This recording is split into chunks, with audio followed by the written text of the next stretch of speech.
পকু চলে এসছে পার্লারে। পকু এখন স্পা করবে, গ্রুমিং করবে। পকুর আজকে বার্থডে বলে কথা। পকু তার আগে চলে এসছে পার্লারে। পকু এখন স্পা করবে। কিভাবে স্পা করে সেই ভিডিওটাই আমি আপনাদের সঙ্গে শেয়ার করব।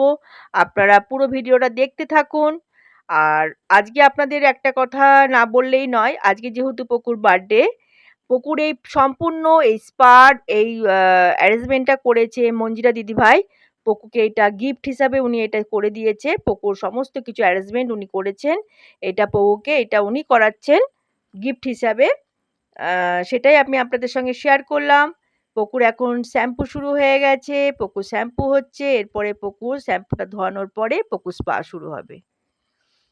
আমি এই ১ম পকুকে এই স্পা সেন্টারে নিয়ে এসেছি। কিন্তু এখানে এসে দেখলাম এদের ব্যবস্থা খুবই ভালো। বিশাল বড় একটা স্পা সেন্টার। পকু মা তো ১ম এ একটু ভয় পাচ্ছিল। কিন্তু এদের এত যত্ন সহকারে করে কোনো ভয়ের কিছু নেই। ব্যাস এবার হচ্ছে পকুকে শ্যাম্পুটা ধোয়ানো হয়ে গেলেই পকুকে স্পা করাবে।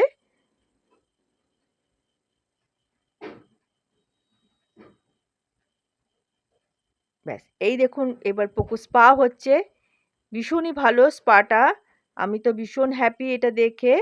এই স্পাটা করলে ওদের লোমটা পুরো সিল্কি হয়ে যাবে। ব্যাস পকু স্পা হয়ে গেছে। পকুকে এবার আরেকবার ওরা ওয়াশ করাবে। এই যে এবার আমার সোনামাকে আরেকবার ওরা ওয়াশ করাবে।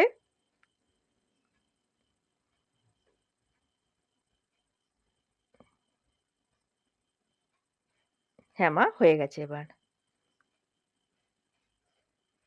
এবার পকুকে ওরা কানটা একটুখানি ভালো করে প্রোটেক্ট করে দিয়েছে।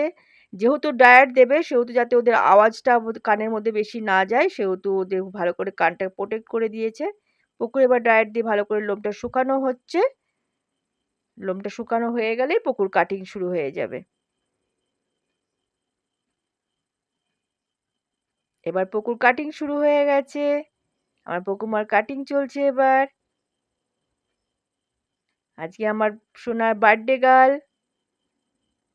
এই তো হয়ে গেছে মা। আমার সোনামাকে আজকে খুব ছুন্ন লাগবে একবারে। এবার নখটা কাটিং হচ্ছে। এবার চলুন আমি তাহলে আপনাদেরকে একটুখানি পার্লারটা ঘুরিয়ে দেখাই। এই দেখুন ভীষণই বড় এই পার্লারটা। আপনাদের সঙ্গে এটাই দেখাচ্ছি। অনেক বড় প্লাস এই দেখুন এখানেই স্পাটা করে। এবার পকুর কমপ্লিট হয়ে গেছে। এবার পকুর লেজুটা কাটিং করলেই পকুর কমপ্লিট হয়ে যাবে। কেমন লাগলো ভিডিওটা অতি অবশ্যই কমেন্ট করুন।